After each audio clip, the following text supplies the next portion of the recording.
Adelante. ¿Ya? Hola, ¿qué tal? Un gusto de estar nuevamente con ustedes. Somos el grupo colaborativo de intervención psicológica.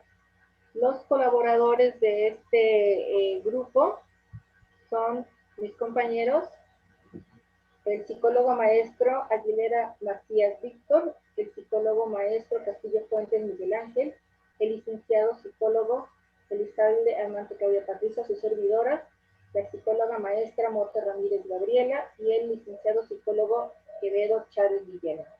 El tema que vamos a presentar el día de hoy con ustedes es prevención, mitigación y conducta social ante el COVID-19. Antes que nada, les quiero comentar que se hizo una pequeña encuesta en el Estado de México, en el municipio de Cuautitlán Izcalli, donde aquí les estoy manejando los resultados a grandes rasgos. Es una muestra a lo mejor no muy representativa, pero que sí nos puede dar un poquito de luz para saber qué es lo que está pasando actualmente. Esta muestra se hizo con dos métodos en especial. El primero fue un método de observación directa nada más, en donde varios colaboradores del periódico principal de aquí de Cuautitlán Izcalli nos apoyaron con esto, y antes que nada quiero dar las gracias al dueño del periódico, el señor Ángel Gutiérrez González, que lamentablemente tiene un mes escaso de haber fallecido también por causa de COVID-19. Entonces, honor a quien honor merece. Esta encuesta entonces se dijo que se hizo en varios puntos o cruceros especiales aquí en Cuautitlán Izcalli, donde los colaboradores se posaron en ese lugar y nada más estuvieron por observación viendo tanto en los transportes públicos como en los transportes particulares, e inclusive a los peatones, quienes iban con cubrebocas y quienes no. ¿Sí? Y finalmente terminamos haciendo nosotros una pequeña encuesta con también 4 colaboradores míos, donde también nos pusimos en varios cruceros, pero ya con una encuesta elaborada de 5 preguntas cerradas y una última abierta, que aquí lo están viendo. Los resultados son: ¿cree usted en la pandemia COVID-19? El 52% dijo que sí, el 29% dijo que no, y otro tanto no aplica porque no quisieron contestar. Segunda pregunta, ¿usted usa el cubrebocas? El 34% dijeron sí, el 56% dijeron no y el 10% no aplica. Tercera pregunta, cuando sale de casa usa la sana distancia? El 38% dijeron sí, el 46% no y el 16% no aplica. Cuarta pregunta, al regresar a casa siguen los protocolos sugeridos. El 58% dijo sí, el 24% dijo no y el 18% dijo no aplica. Quinta pregunta, estando en la calle, ¿usa frecuentemente gel antibacterial? El 62% dijo sí, el 28% dijo no y el 10% dijo no aplica. La última pregunta fue una pregunta abierta porque queríamos conocer un poquito más la imagen o qué es lo que la gente realmente piensa acerca del COVID-19. Y se dice, ¿por qué no usa usted el cubrebocas? Las respuestas más comunes fueron porque no puedo respirar bien. La otra es, me estorba. Y una mínima cantidad de gente nos dijo, ¿para qué? Ese para qué, bueno, lo vamos a dar a conocer posteriormente porque, pues, gracias a esta plática que tuvimos o esta pequeña encuesta, nos vamos a dar cuenta de qué es lo que queremos platicar con ustedes. El correo electrónico del grupo es este, se los voy a volver a pasar al final, para que ustedes nos hagan favor de preguntarnos, darnos sugerencias o dudas. Y comenzamos entonces con el tema. Voy a dejar de compartir para que mis compañeros prosigamos con esto. Al final, estamos viendo que ya tenemos casi 12 meses con esta pandemia aquí en México. Se han vendido ya el invierno también, y con el invierno llegaron también enfermedades respiratorias como sería la gripa, el catarro, la influenza. No obstante, también se ha observado que también se han manejado algunas enfermedades de tipo emocional, que son la angustia, la desesperación, la depresión, etcétera. Con esto vamos a dar pie entonces a nuestros compañeros para que nos puedan dar algunas pláticas acerca de, por ejemplo, algunos factores que han mermado la salud física y la economía en nuestro país, que ocasionaron también pues ya muchas muertes. Y finalmente, si no hay comercios abiertos, si no hay trabajos en donde podamos nosotros activar la economía, pues va a ser un poquito difícil que salgamos adelante. Pero esto nos lo va a poder platicar con mayor conocimiento el maestro Víctor Aguilera Macías. Adelante, Víctor, por favor. Gracias, Clau. Buenas tardes, buenas noches o buenos días a la hora que nos estén viendo. Saludo a mis compañeras y a mi compañero. Efectivamente, estamos preocupados y ocupados en dar información sobre lo que todos estamos viviendo, sobre la pandemia, sobre sus efectos, pero sobre todo nos ocupa el día de hoy que todavía hay contagios, un nivel de contagios alto. Ha disminuido, sin embargo, todavía falta mucho que hacer. El día de ayer, en la información que da el gobierno federal y la Ciudad de México, nos han anunciado que están bajando los contagios. Sin embargo, la Ciudad de México es el centro donde hay más contagios y más fallecidos de toda la República Mexicana. No así han bajado las defunciones, desgraciadamente. Entonces es bien importante volver a revisar qué es lo que está pasando y cómo podemos todos ayudarnos para evitar mitigar un poco el contagio. Yo les pediría, por favor, por ahí se oye un ruido, si pueden cerrar sus micrófonos, compañeros, porque se oye un eco ahí medio raro. Ándeles, perfecto, ya no se oye. Muchas gracias, se los van a agradecer también el público. Miren, les voy a compartir la pantalla, mi presentación que es muy sucinta, en el cual les voy a platicar un poquito de lo que les vengo comentando. Yo voy a hablar de la ley del ritmo entre la salud y la economía. A la hora de estar investigando este tema, desde hace meses, yo diría desde el año pasado, en la misma preocupación que les digo y la misma ocupación, veo que hay que encontrar la fórmula, que no está fácil, entre cuidar la salud y cuidar la economía, es decir, la reactivación de la economía. Entonces, voy a hablar un poquito de esto para ver si podemos, entre todos, tener un equilibrio entre las dos. La ley del ritmo en la salud y en la economía. Aquí, la ley de la polaridad que manejan los filósofos herméticos habla de que todo es doble, todo tiene dos polos y sus opuestos. Por ejemplo, el día y la noche, lo masculino y lo femenino, la paz y la guerra y otros tantos opuestos y polos que existen. Pues justamente entre la salud y la economía hay un polo y hay un opuesto. ¿Qué pasa? Si salimos a trabajar al mismo tiempo todos y abiertamente como cotidianamente lo hacíamos, obviamente va a haber muchos contagios y va a haber muchos problemas de salud más de los que ya hay. Y si todos nos confinamos, como ya lo hicimos casi en los meses del segundo semestre del año pasado y los primeros días de este año, vemos cómo la economía se fue abajo. Desempleos por mayor, cierre de muchísimas empresas pequeñas y medianas, falta de apoyo quizás gubernamental, etcétera.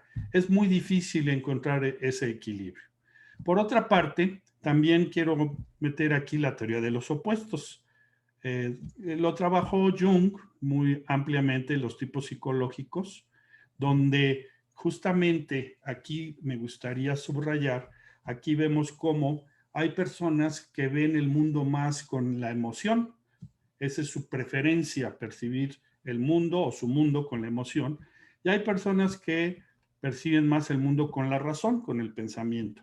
Pero veamos aquí en esta pequeña viñeta del corazón y el cerebro, cómo están conviviendo, cómo tienen un ritmo, inclusive hasta caminando se ve ahí el cerebro, donde hasta tomados de la mano pueden convivir. Y de eso se trata un poco mi plática, cómo encontrar entre todos nosotros, los que nos están escuchando y mis colegas, ese punto medio, cómo caminar hacia el otro lado sin llegar a atropellarse, sin llegar a pisar al otro. Me refiero a la economía y a la salud, y de eso hay que reflexionar bastante. En este sentido, quiero hablarles también de la ley del ritmo, que también trabajan y comentan los herméticos filósofos. La ley del ritmo, si tomamos en cuenta esta ley, donde todo fluye y refluye, todo tiene sus periodos de avance y retroceso, asciende y desciende, todo se mueve en un péndulo, en un ritmo en donde justamente el ritmo es la compensación para encontrar el medio. Esto quiere decir que es como una espiral que en la medida que vamos avanzando, vamos retrocediendo, pero vamos hacia adelante, ya sea verticalmente o horizontalmente, como es la vida de un ser humano. Empezamos con muchas dificultades cuando empezamos esta vida para que alguien nos ayude a sobrevivir y nos dé de comer y nos dé amor, etcétera.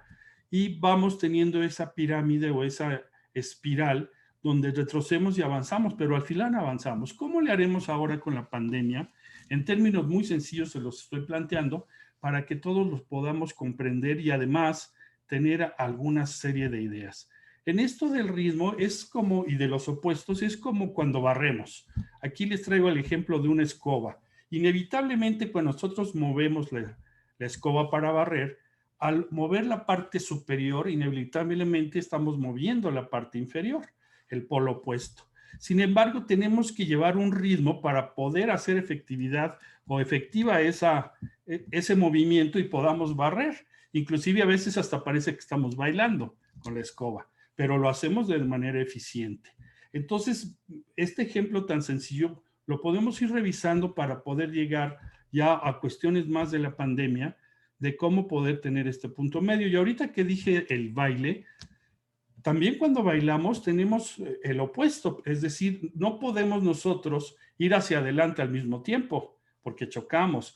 No podemos ir con los dos pies porque hacia adelante porque nos vamos a pisar. Debe haber una confluencia, una consonancia integral donde podamos convivir con el otro o la otra y pueda haber un ritmo, como en los péndulos justamente musicales, que va de opuesto a opuesto, pero pasa por el medio, donde empieza a haber un equilibrio y una consonancia, y después cada músico, al estar en ese ritmo, porque hay que entrar en un ritmo y en una sintonía, pueden tocar su instrumento, pueden entrar otros instrumentos y convivir inclusive con las voces, posiblemente hablando de una orquesta con uno o dos cantantes. Encuentran la fórmula, inclusive la afinación. Yo creo que en esta sociedad que estamos luchando por esta situación, estamos tratando de ver cómo salimos adelante, hay que encontrar esa consonancia y ese ritmo como las orquestas o los músicos para poder convivir, para poder trabajar y no poder infectarnos, para no poder contagiar.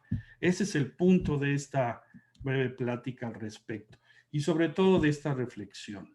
Entonces, una vez dicho estas dos leyes de los herméticos, que tienen varias más estas filosofías, yo quise tomar estas dos porque creo que viene a bien el tema. Aquí tenemos un problema, como les decía hace un ratito, de la letalidad que hay en la República Mexicana. ¿Y qué es la letalidad? Se los voy a poner en un ejemplo muy sencillo. La letalidad se mide del número de contagios sobre un número de fallecidos de esos contagiados. Vamos a suponer, en términos muy sencillos, que hay 100 contagiados esta semana.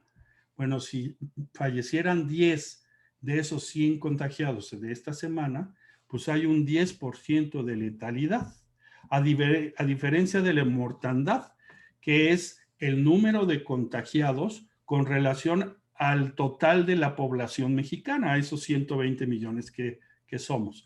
Aquí lo importante, lo más importante, es que el número de contagiados tenemos que observarlo para ver cuánta gente fallece de cada uno de esos contagiados. Y hasta el día de ayer tenemos un 9% de letalidad en la República Mexicana, que desgraciadamente es uno de los más altos del mundo.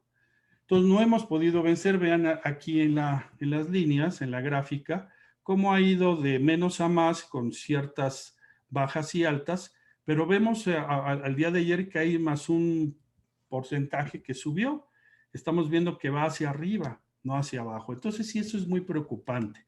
Y la única forma de que también bajar la letalidad y los fallecidos es también bajar los contagios a su mínima expresión. Y de eso quiero hablarles en esta siguiente lámina.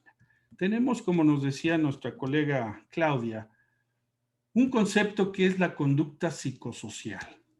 ¿Qué pasa con la conducta psicosocial? Todos ya estamos muy sensibilizados en el uso de cubrebocas.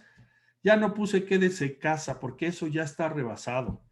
Ya, claro que nos quedamos en casa si se puede, y si no, hay que salir a hacer nuestra vida más o menos cotidiana, que es trabajar, abastecernos, quizás convivir con grandes precauciones. Evitar reuniones diseminadoras. ¿Qué quiere decir esto? Que uno piensa que las reuniones diseminadoras son con 100 gentes o con 50. No, puede haber mucho menos personas y también se contagiando. Y aquí les voy a poner el ejemplo de esta viñetita, donde si nosotros nos ubicamos aquí en medio y decimos, voy a tener nada más una reunión con 4 personas o 5, vamos a suponer estas 5 personas, y está muy controlado el ambiente. Entonces, no me van a contagiar porque sé que Juan, Pedro, Pati y Rosa se cuidan.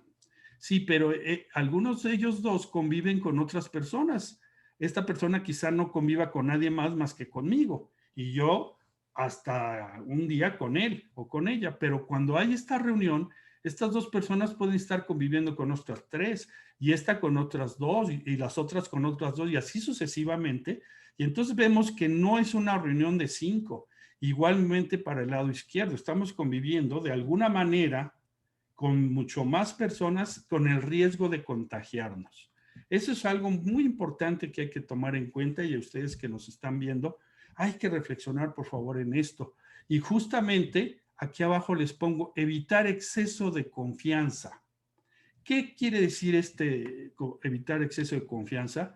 Justamente decimos, bueno, es que nada más van a venir mis 2 hijos y sus esposas, vamos a decir. Pero la esposa tiene hermanos o el esposo tiene hermanos y esos hermanos tienen otra esposa o una esposa o esposo que conviven con otros o con hijos. Y no estamos seguros que esas personas se cuiden bien, pero nosotros sí estamos dándole confianza a nuestra propia familia. Y ahí como que negamos un poquito de que pudiera haber esta alternativa. La palabra confianza viene de fiar.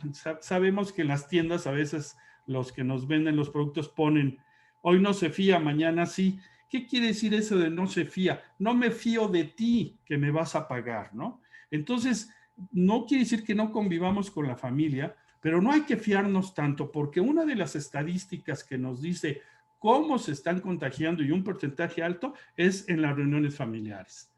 El tiempo de convivencia en los lugares cerrados es sumamente importante. No es lo mismo estar media hora, aunque seamos 4 y con ventilación, a estar hora y media o 2 sin ventilación.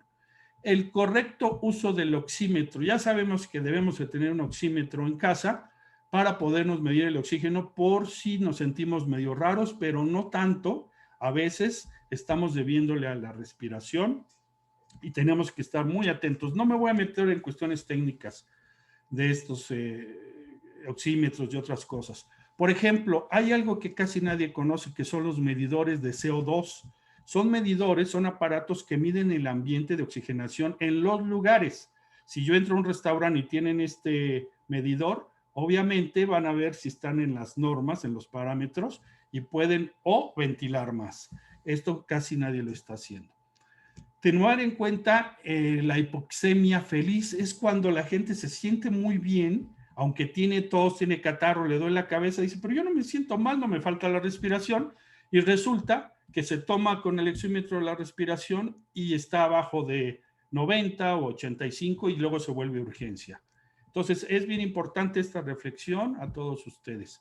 Conocimiento de los diferentes tipos de pruebas. La gente se hace una prueba rápida y piensa que esa es la más adecuada. Sí hay que estudiar, sí hay que ver los videos de personas autorizadas de que hay diferentes tipos de pruebas y cada una es específicamente para darnos una cierta validez y confianza y un resultado oficialmente aceptable. Eso es muy importante. Y también la vacuna. Oye, si me vacuno ya puedo dejar de usar el cubrebocas, ya podría no contagiar, ya no contagio, ya no me contagio. Todo eso se está revisando. No nos confiemos, por favor. Y está la otra parte. Esta es la parte como médica y social, pero está la parte psicológica. ¿Por qué la gente se sigue reuniendo, no usa la tapabocas bien o no le interesa? Y con esto termino. Hay que detectar la negación por ansiedad. La ansiedad que todos tenemos, y no nada más una persona, a veces nos rebasa y pensamos, ¿sabes qué? A mí no me pasa nada, esto no existe, es un complot. Y andamos por la calle o andan por la calle gente sin cubrebocas porque no puede lidiar con la ansiedad, no hay una reflexión ni un trabajo interno. También hay que identificar negligencia. Hay personas que saben que existe, que saben que pueden contagiar y hay una conducta que sí es de riesgo psicosocial, que está poniéndose en riesgo a esa persona y al otro, y a la otra, o a la familia. Y hemos visto casos, desgraciadamente, que se contagia uno por negligencia, contagia al abuelito, a la abuelita, al hijo, al hermano, y fallecen o todos o la mayoría. Y la última es resistencia a la autoridad. Es algo que quizás no se vea, pero hay gente que le dicen, a mí no me vas a decir qué hacer o qué no hacer. Vamos, yo he estado en contacto con gente en la calle que se le dice, oye, ponte tu cubrebocas para que me puedas atender y se molestan. Es importante tener ese compromiso social, no nada más cuidarnos nosotros, sino en la calle cuando salgamos, tener ese valor civil con una prudencia, desde luego, para no llegar a un conflicto mayor, pero poderle decir a la gente, por favor, ponte tu cubrebocas para que me atiendas. Oiga, señor, por favor, tome su distancia con toda educación. Y hablar con los gerentes y hablar con los encargados de las tiendas o de los negocios para decirle que su personal no lo está haciendo. ¿Cuántos de ustedes, les pregunto, están haciendo eso? Somos muy pocos los que podemos dar ese paso, pero sí funciona. Yo en un centro comercial muy grande que está cerca aquí de su casa, 3 veces le dije al gerente y a la siguiente que fui ya todo el mundo estaba usando no solo su cubrebocas, sino su careta también. Entonces, estas son algunas cuestiones donde podemos hacer ese ritmo, es decir, podemos salir cuidándonos, a trabajar, a convivir y estamos cuidando la salud y estamos teniendo inclusive un ingreso. Digo, estos son algunos nada más de los conceptos que podemos realizar para encontrar ese equilibrio entre la salud y la economía y ese ritmo que debemos encontrar. Cada uno es responsable de encontrar su propio ritmo con su familia y con la sociedad. Esperamos que todos podamos ayudarnos porque todos podemos hacer algo para mitigar los contagios. Gracias, Clau. Okay. Gracias, Víctor. Muy importante todo lo que nos estás diciendo. Estas razones nos hacemos una pregunta, ¿qué necesita esta sociedad mexicana para poder entender lo que nos está pasando, buscar una solución, algo que yo pienso que desde raíz pudiera funcionarnos, es decir, educarnos siempre para estar alertas a cualquier crisis, no nada más ahorita, sino cualquier crisis que se nos pueda venir más adelante. Pienso que una educación más inclusiva es lo que nos podría apoyar, pero el que nos va a hablar más acerca de este tema es el maestro Miguel Ángel Castillo Fuentes. Adelante, Miguel Ángel.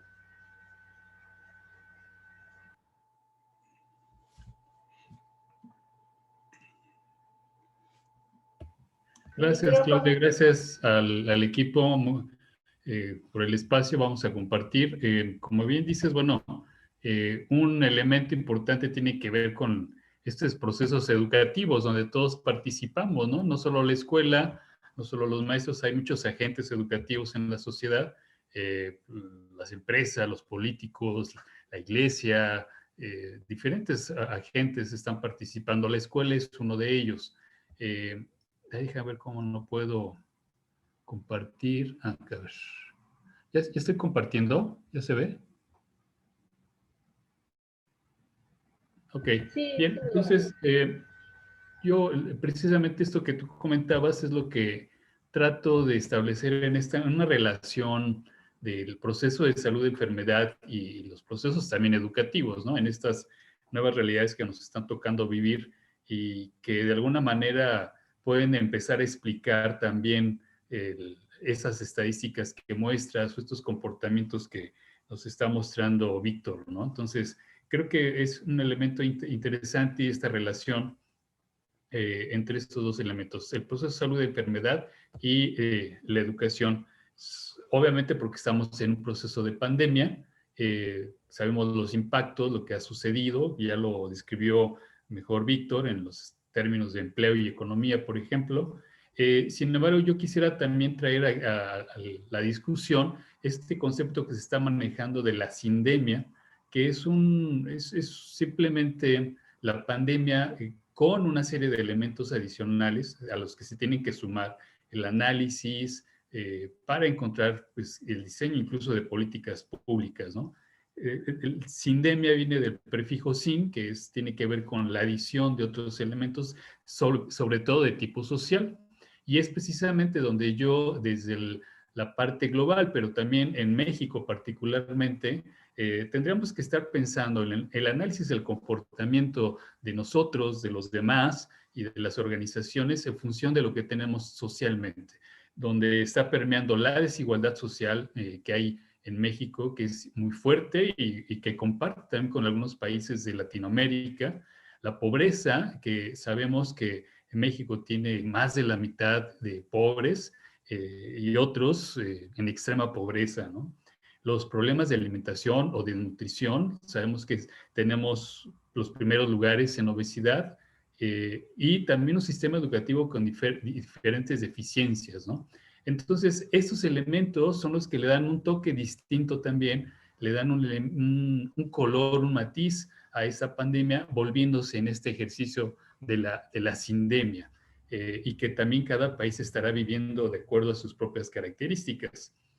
Obviamente esto le da un toque, un movimiento diferente al proceso salud-enfermedad, que es un concepto que trabajó mucho el investigador mexicano Rojas Soriano, allá más o menos a finales de los 90, mediados de los 90, y él trabaja este proceso y nos dice precisamente que para poder entender las pandemias, los procesos de salud y la enfermedad, en las organizaciones, en las geografías o en los países, tendríamos que recurrir al análisis de estos sujetos desde la visión científica de la medicina, por ejemplo, pero también cruzando por estos elementos de la cultura, la economía, la política incluso, están cruzados en estos procesos de salud y enfermedad. Hay intereses creados. Todo esto que se está manejando con la vacuna, la venta, la ganancia que quieren algunos extraer a pesar del dolor, a pesar de la enfermedad, por ejemplo, ¿no?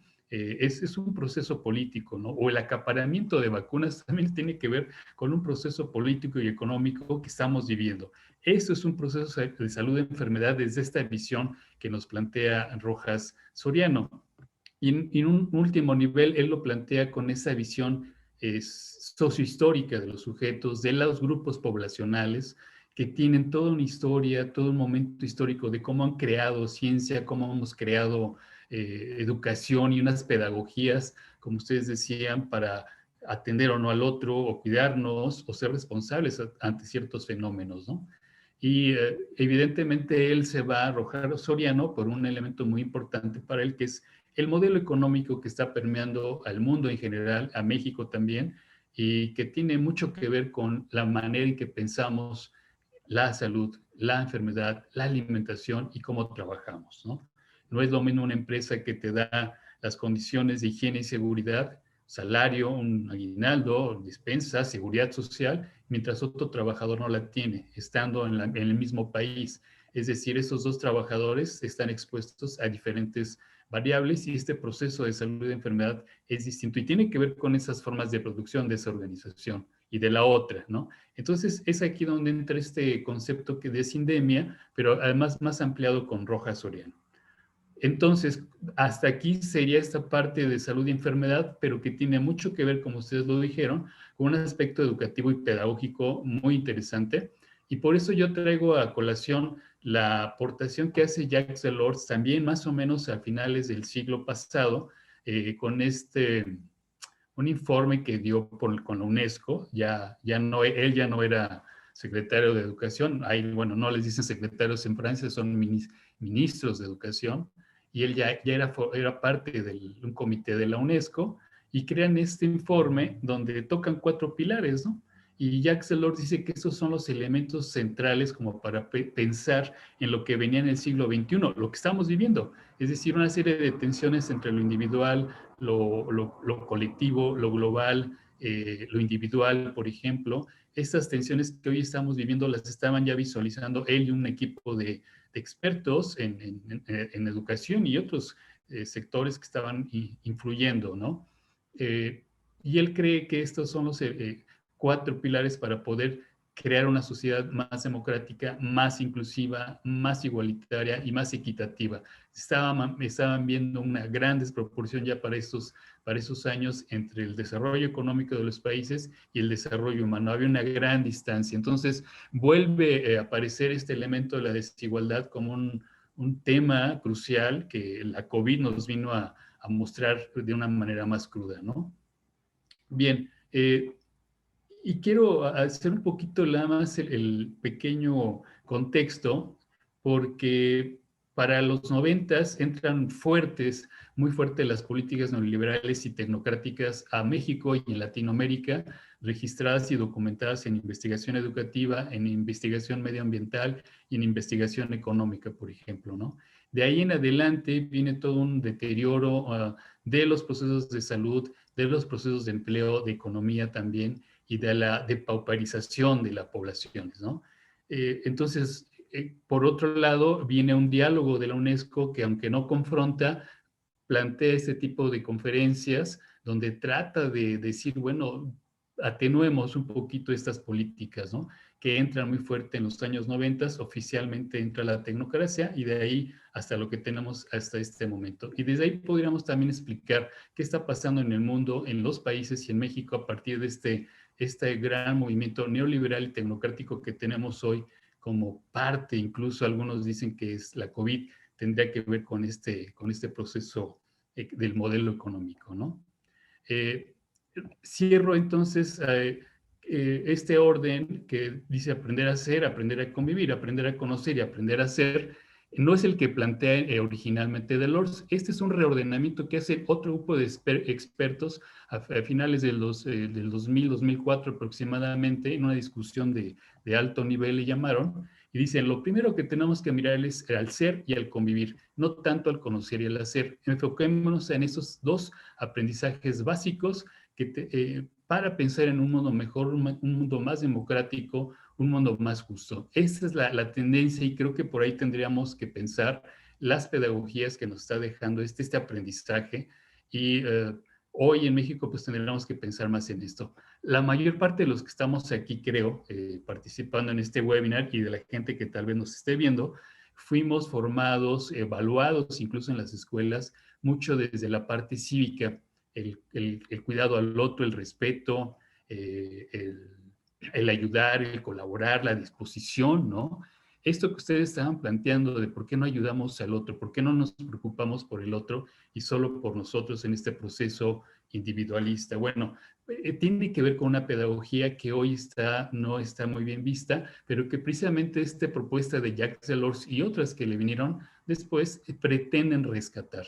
Entonces tendríamos que mirar la escuela y los procesos educativos con estas pedagogías hacia la colectividad y hacia la visión comunitaria y ya no tanto hacia la educación por competencias o al individualismo, ¿no? Hay fuertes críticas al enfoque basado en competencias desde la educación que han creado una suerte de sujetos individualistas y preocupados más bien por ellos, ¿no? Del sálvese quien pueda. Entonces esto está terrible y quizá tenga que ver mucho con lo que hemos estado viendo actualmente con la COVID.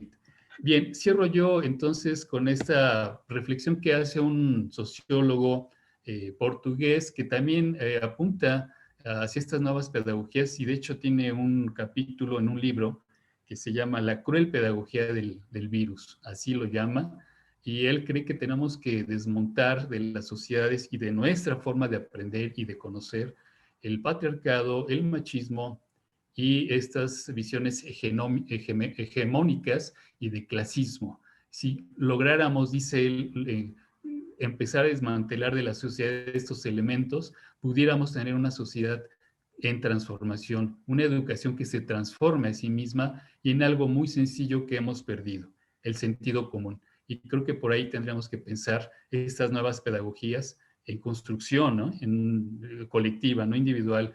Y en este momento creo que nadie tiene la voz, si no es una visión colectiva y una visión construcción colectiva la que tendríamos que hacer.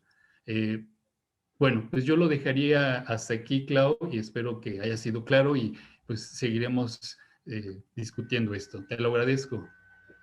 Muchas gracias, Miguel Ángel. Muy constructivo tu tema. Quiero entender entonces que pues también surgen nuestras emociones aquí, ¿no? Tiene que ver algo, nuestras emociones directamente con esto. ¿Y por qué? Pues porque son determinantes en nuestro actuar diario del ser humano. El pensamiento y la conducta actualmente en México no es muy coherente, no es muy congruente, ¿sí? ¿Qué es lo que podríamos hacer para que nuestras emociones jueguen un papel más importante y más directo hacia poder revalorarnos, ser más conscientes en esta nueva realidad, poder cambiar este chip de estos pensamientos tan negativos que nos están dando vueltas y vueltas y rondando últimamente, para que esto sea algo más positivo, más consciente y lleguemos a estar a un bienestar? Este tema de las emociones se lo vamos a dejar para que nos lo comente nuestra maestra Gabriela Mota Ramírez. Por favor, Gaby, adelante. Gracias, Clau. Y bueno, ya estoy, con gusto compartiré con ustedes este importante tema que nos pareció una buena oportunidad de ahora revisar. Bueno, creo que todavía no está en mayúsculas. ¿Listos? Gracias. Gracias, Clau. Gracias, colegas. Siempre un gusto también escucharles. Siempre se aprende. Y gracias a los demás porque nos escuchan. Y a mí me pareció muy importante y en armonía con lo que mis colegas han conversado, que diéramos un foco muy especial en la atención al individuo y desde ahí, como bien lo decía Clau, pues las emociones que están en juego. Y recuperando un poco lo que decía mi colega Víctor, pues en esa armonía donde está el corazón y el cerebro, como si van de la mano se armonizan mejor, o en esta tan importante y detallada al ser que decía Miguel, que es una propuesta de aprender a ser y enfocarnos al ser humano. Entonces, pues veamos desde ahí el enfoque del ser humano.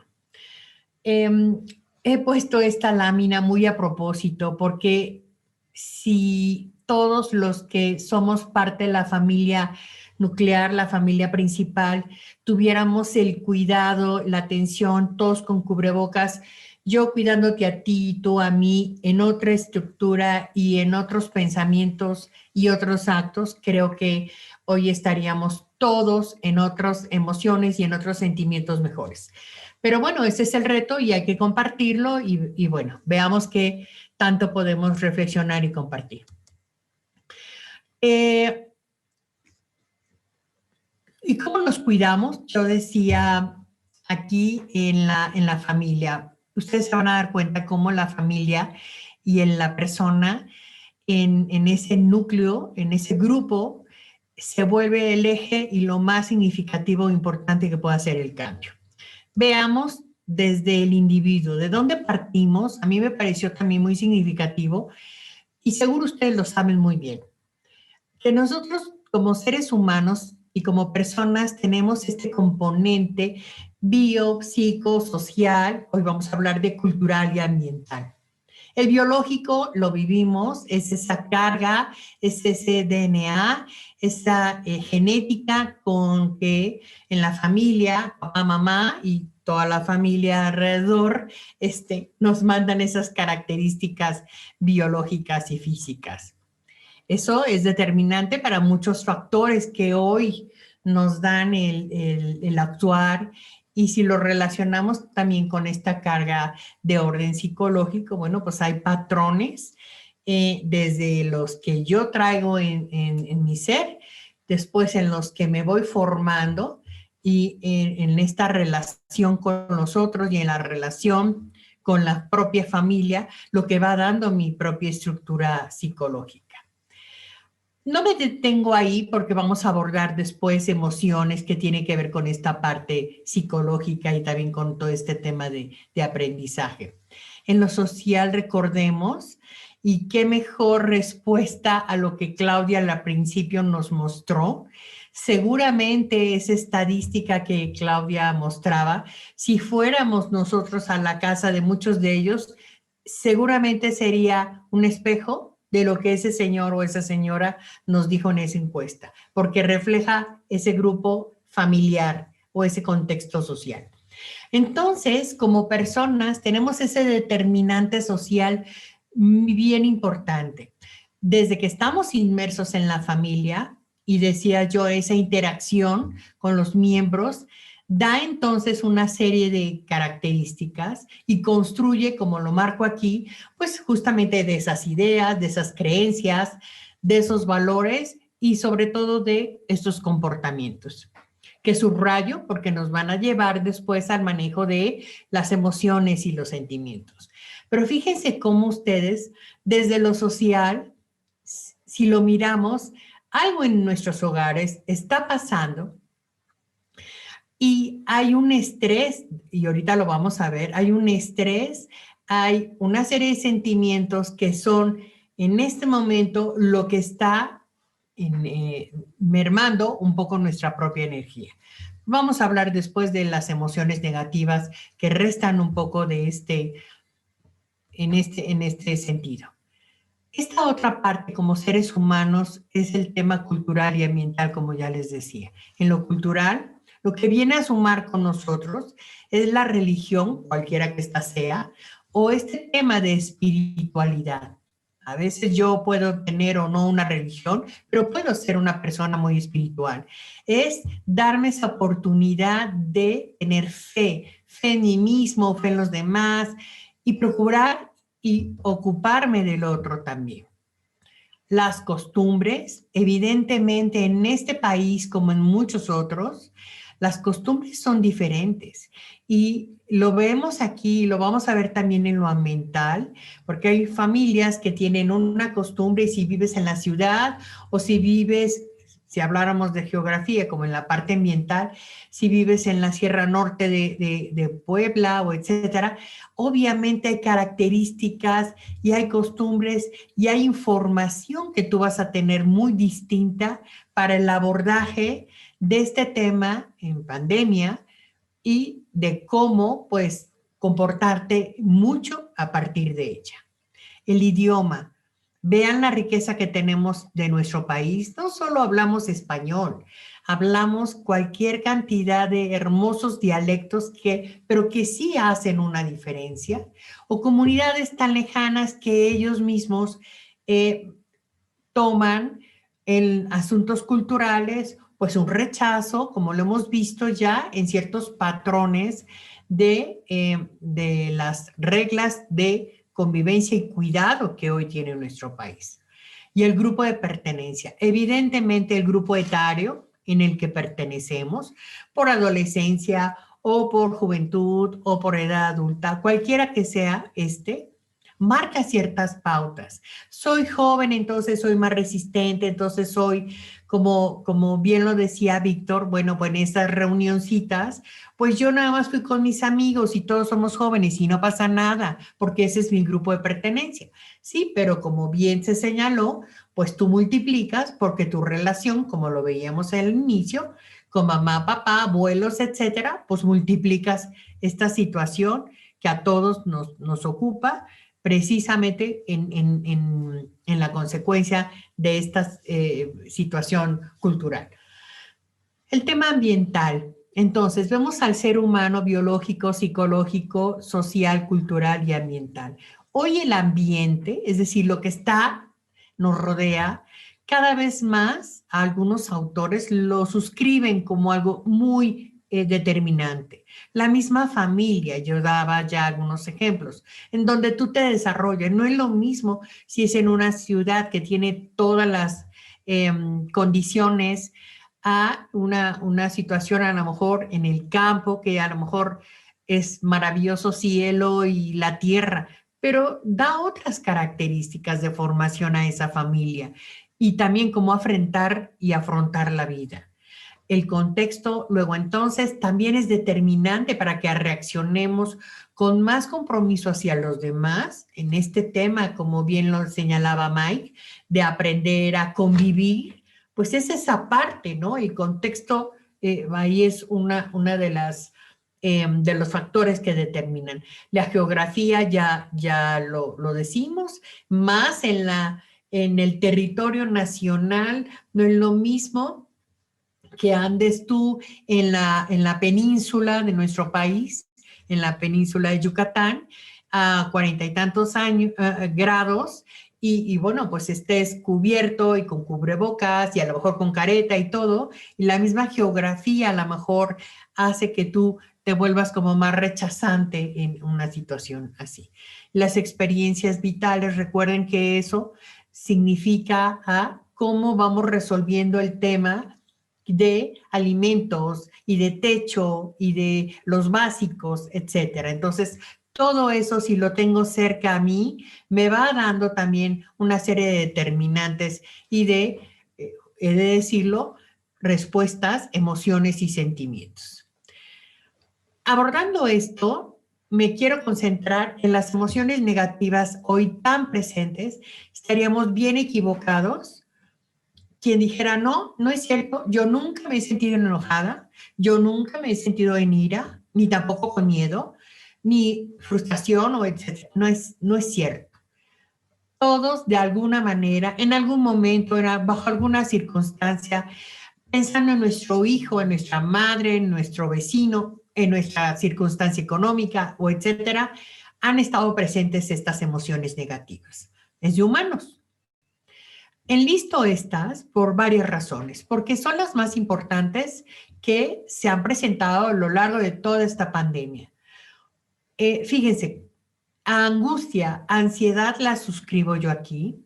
Ansiedad fue la palabra más buscada en Google durante toda la pandemia de marzo a diciembre. Hoy ya son otras palabras, mucho más vinculadas a redes sociales, al Face y todo esto.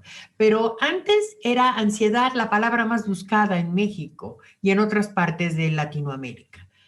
Y lo que lleva, porque la gente sentía estas emociones y al sentir o hemos sentido, que es natural que las podamos sentir porque no saben lo que viene. Recuerden, mirar al futuro es incertidumbre, mirar atrás es tristeza en muchos momentos, por lo que dejé, por lo que perdí, por lo que ya no está. Entonces, estas emociones negativas sin duda nos han hecho sentir estresados y cansados y con desánimo y afectan evidentemente nuestra bioquímica. Todo lo que ocurre en nuestra, en la emoción. Recuerden, la emoción es la primera reacción que tenemos hacia un estímulo y el sentimiento es más a largo plazo y es como con lo que nos quedamos. Y en ambas cosas, si nosotros nos instalamos en estas emociones negativas, generamos sustancias tóxicas que evidentemente drenan nuestra energía. Y por eso reaccionamos tan violentamente con el otro. Y por eso, como ya señalaron mis colegas, reaccionamos con poca preocupación con el otro. Y por eso también es como un reto, como yo no quiero, como no sigo, porque estoy hastiado de esa emoción. Escuchaba yo en una plática justamente en el estado de Tlaxcala, que dimos ahora en diciembre, y las mamás decían, es que yo tengo miedo y tengo estrés y tengo incertidumbre y me siento frustrada, pero mi hijo no sé por qué se siente así. Pues, ¿por qué creen? Porque la familia es el eje conductor más importante y estamos transmitiendo toda esa emoción. Por eso yo creo que la gran apuesta debe ser que la familia y será una de mis sugerencias, empieza a hacer un cambio de emociones. Bueno, hago dos referencias rápidamente. La primera de ellas, ya les decía, jóvenes y familias, en una pequeña encuesta de más de 250 familias, nos daban estas emociones como las primeras que a ellos venía durante toda esta pandemia. Entonces, bueno, el trabajo es tratar de cambiar esa energía negativa por algo positivo que nos traerá muchísimo mejores consecuencias, recuerden, biológicas, psicológicas, sociales, culturales, etcétera. Y lo siguiente que me parece bien importante que lo podamos compartir, la Organización Mundial de la Salud hace un estudio en Europa y España lo reporta de manera reciente ahora en febrero y habla de la fatiga pandémica. Y en esa fatiga, otra vez, hace énfasis en todas las emociones negativas que hoy tenemos en razón del tiempo que ha pasado y dices, ya mero, ya esto va a acabar y ya me urge convivir y ya me urge salir y entonces, etcétera, etcétera, ¿no? Entonces, hoy le llaman así ya una fatiga pandémica. Esto es gran tema, las emociones negativas, donde nos trastoca, en verdad, todas esas emociones. Pero bueno, pues en ese binomio o en esa duplicidad, en esa dupla, miremos ahora el lado positivo, la psicología positiva, la que construye muchísimo más positiva en nuestro propósito, la que conduce a generar comunidades y personas y familias con un mejor nivel desde resistencia a plenitud y a ese bienestar, como lo decía mi colega Claudia. Alguien me preguntaba, ¿pero por qué le llaman psicología positiva? Pues que la psicología es negativa. No. La psicología positiva es una propuesta que justamente aborda e investiga situaciones prácticas para que se incline hacia las personas a un bienestar, a las emociones mucho más positivas. No es que no atienda a otros factores o comportamientos, sino más bien su mayor peso está en la atención directa a esta comprensión desde las emociones positivas. Y veamos un poco más. Entonces, psicología positiva abreviada en PP, para que ustedes lo entiendan, es una propuesta dentro de la psicología para hablar de justamente las emociones. Y Martin Seligman, ustedes siempre que escuchen psicología positiva, escucharán este gran autor.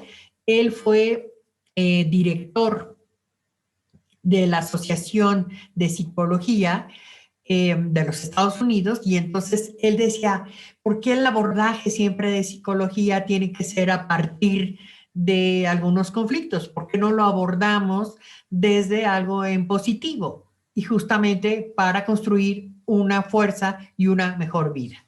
De ahí la propuesta de psicología positiva. Y aquí nos vamos a concentrar.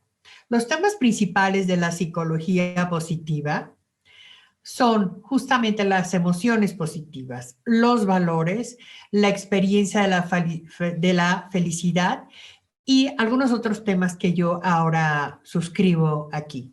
Pero me voy a ir estos son los elementos de la psicología positiva, ellos le llaman PERMA, en donde, otra vez, las emociones positivas, el involucramiento, las relaciones positivas, y las relaciones me refiero desde papá, hijo, vecino, amigo, cualquiera que ésta sea, construye mucho más, nos da una bioquímica cerebral y de todo mi organismo distinto, nos da un significado, un sentido de vida, y esto es mucho lo que también trabaja la psicología positiva, y bueno, maneja una serie de logros o metas.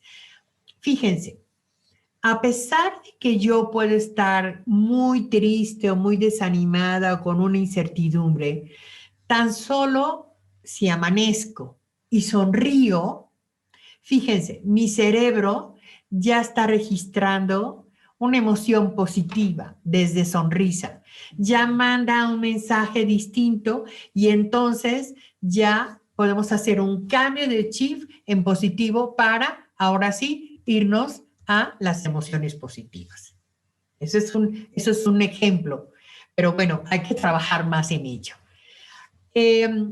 La autora de estas 10 emociones positivas es la doctora Barbara Fredrickson. Ustedes siempre la van a ver referenciada cuando hablen de psicología positiva, especialmente de estas 10 emociones. A través de todos los estudios, junto con el autor Martin Seligman y otros colegas, definen que estas que están aquí, alegría, gratitud, serenidad, interés, fíjense, esperanza, que hoy me preocupa tanto que nuestros jóvenes, la mayoría de los jóvenes están con una desesperanza terrible. Entonces, hay que ubicarlos para que tengan un hacia dónde, un qué quiero. Orgullo, y no me refiero a un orgullo de fatuos, de engreídos, sino un orgullo de ser lo que soy y de poder construir algo más. Diversión, o bueno, lo explico ahora, pero la autora es quien lo desarrolla.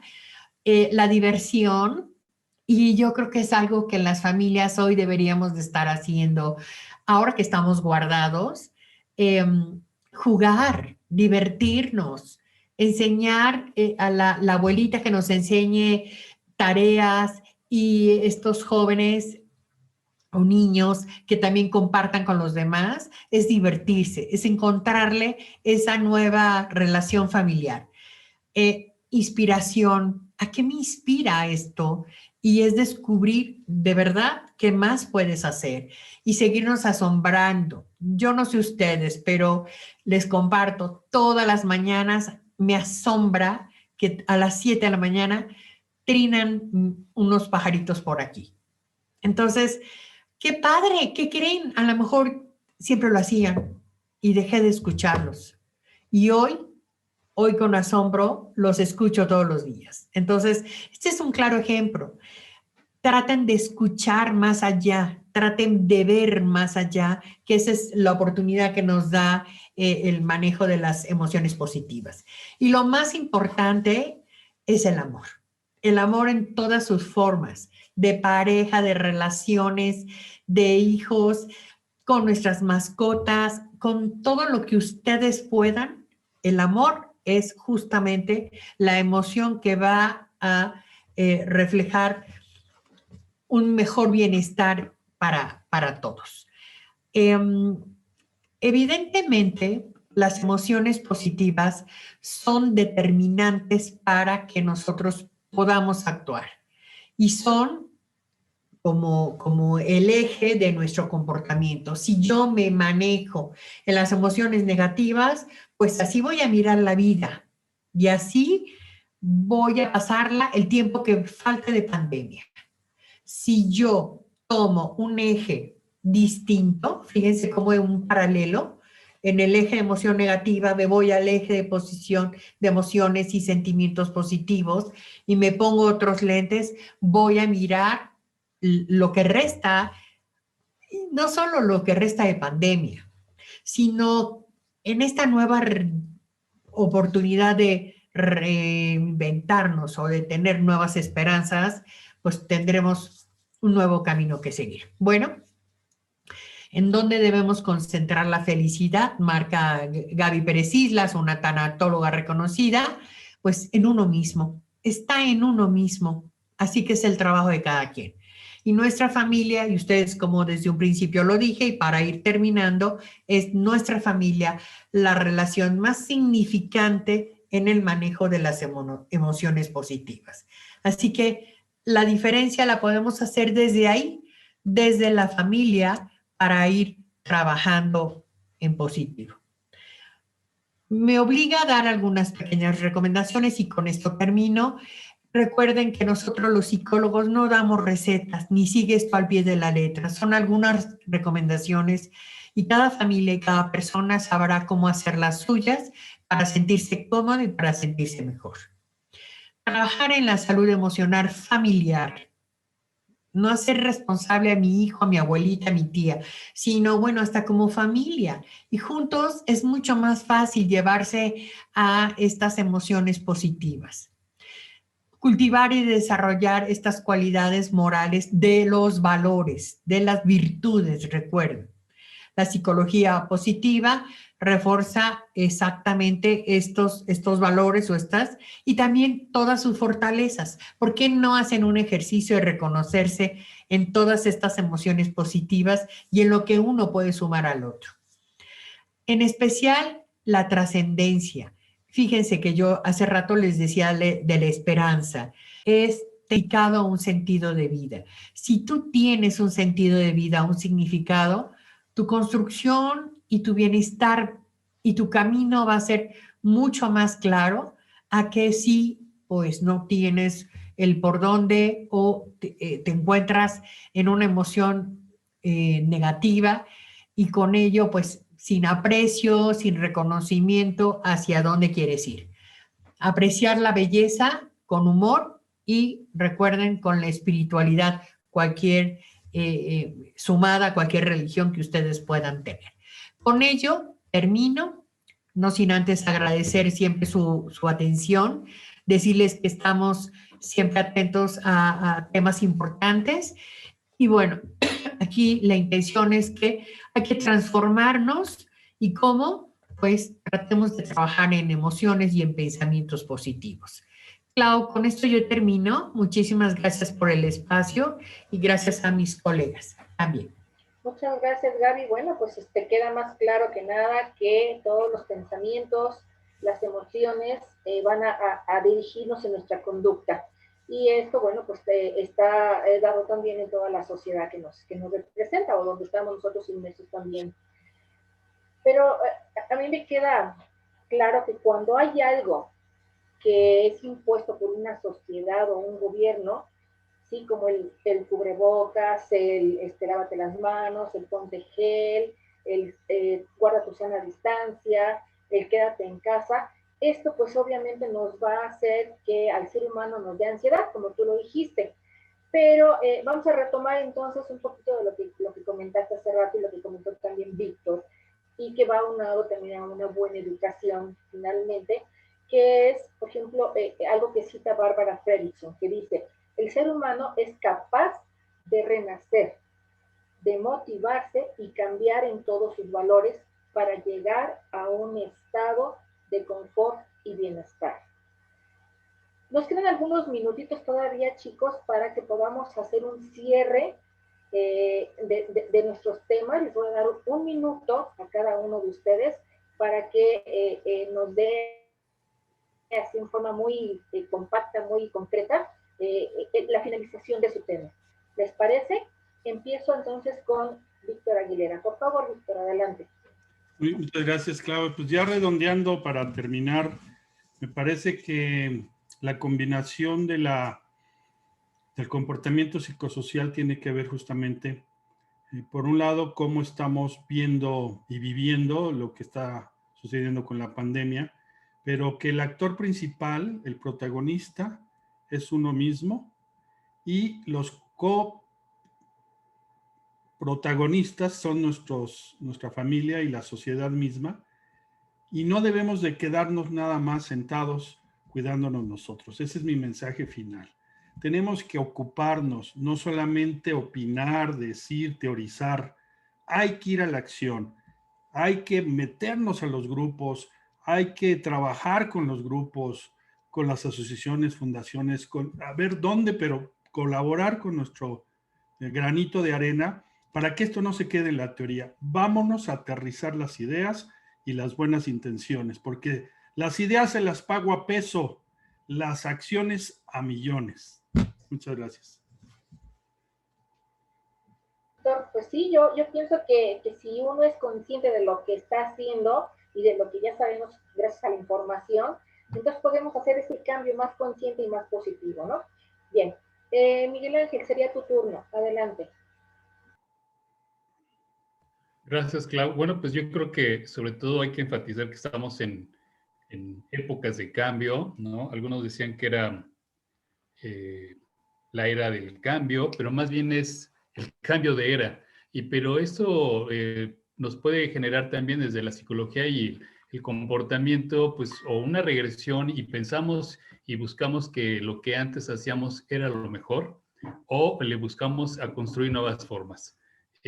Por lo menos lo que varias personas están diciendo desde la filosofía, la sociología, la economía y también la psicología es que los modelos que tenemos actualmente para conocer, para hacer ciencia, para interaccionar, para relacionarnos con los otros están agotados y la COVID es la respuesta, es el emblema de ese agotamiento. Tenemos que construir de manera colectiva, de manera comunitaria, otras formas de convivir, otras formas de pensar, de educar y de hacer ciencia y conocimiento. Evidentemente esto requiere una nueva escuela y una nueva pedagogía. Y tenemos elementos, hay filosofía para niños, hay teorías y prácticas que se han hecho ya en diferentes escuelas y diferentes grupos que tienen que ver con el aprendizaje dialógico, por ejemplo, ¿no? Y estas visiones de la preocupación por el otro. Si pudiéramos enmarcar la nueva pedagogía y la nueva escuela que pudiera construirse de aquí en adelante en México como en el mundo, yo creo que tendría que tener ese cariz. De otra manera, pues vamos a regresar a lo mismo y en 10 o 20 años pasar por lo mismo con otra pandemia. Estar tronándonos los dedos porque no sabemos qué hacer y no sabemos trabajar en comunidad ni pensar para el otro. Muy bien, Miguel Ángel. Bueno, pues sí, efectivamente volvemos a retomar lo mismo. Si no nos apoyamos entre todos, pues no vamos a salir de esto, ¿verdad? Gaby, tu turno, por favor. Gracias, Clau. Mira, yo creo que mi conclusión sería hay que reinventarnos. Yo creo que este tiempo nos ha enseñado que igual no podemos seguir, que tenemos que construirnos de manera diferente. Coincidiendo con Víctor, creo que empieza con uno y en el grupo social al que tú puedas influir hay que hacerlo. Tu familia, tus vecinos, tu comunidad, tu escuela, donde puedas, creo que tenemos que seguir construyendo, ¿no? Reinventarnos sería como mi primer sugerencia y creo que tenemos que imaginarnos. Y la otra, hay una frase que escuché con Gaby Vargas que me pareció muy interesante, porque hablando de emociones, justamente ella decía que las emociones son la música de fondo de nuestra vida. Entonces, si nosotros escuchamos una música negativa, esa va a ser la partitura. Y creo que entonces tenemos que trabajar en estas emociones positivas, de las cuales considero que tenemos mucho, que las hemos vivido y solamente que hay que exponenciarlas. Y muchas gracias, Clau. Pues muy bien, Gaby, volvemos a lo mismo, las emociones son lo que nos hacen vibrar y vivir día a día al ser humano. Bueno, yo ahorita les quiero comentar rápidamente a nuestra audiencia que ya tenemos 4 grabaciones con esta. Las primeras grabaciones que hicimos fueron a partir de octubre, noviembre, más o menos. Nos pueden buscar ustedes en YouTube como Grupo Colaborativo de Intervención Psicológica o con los temas que a continuación les voy a dar. El primer tema es el de duelo y pérdida. El segundo tema es resiliencia, parte 1. Y el tercer tema que también abordamos fue resiliencia, parte 2. Les quiero agradecer ampliamente. Ahorita vamos a poner nuevamente el correo electrónico para que nos hagan sugerencias, preguntas o algún comentario que ustedes gusten y quieran que podamos pues darlo para conocer. Pero quiero, la voy a dar a presentar ahorita, compartir pantalla, ¿sí? Para que salga entonces el correo electrónico. Aquí está, correo electrónico del Grupo Colaborativo de Intervención Psicológica. quiero ir cerrando, ay Dios mío, quiero ir cerrando esta presentación con una cita de Víctor Frank que nos dice: no siempre es mi mundo personal, sino con las personas que convivo, con las que tengo que trabajar. Terminamos con esto. Sí, les doy las gracias para que podamos seguir con nuestra presentación. ¿Sí? Y pues agradezco mucho con ustedes el habernos escuchado.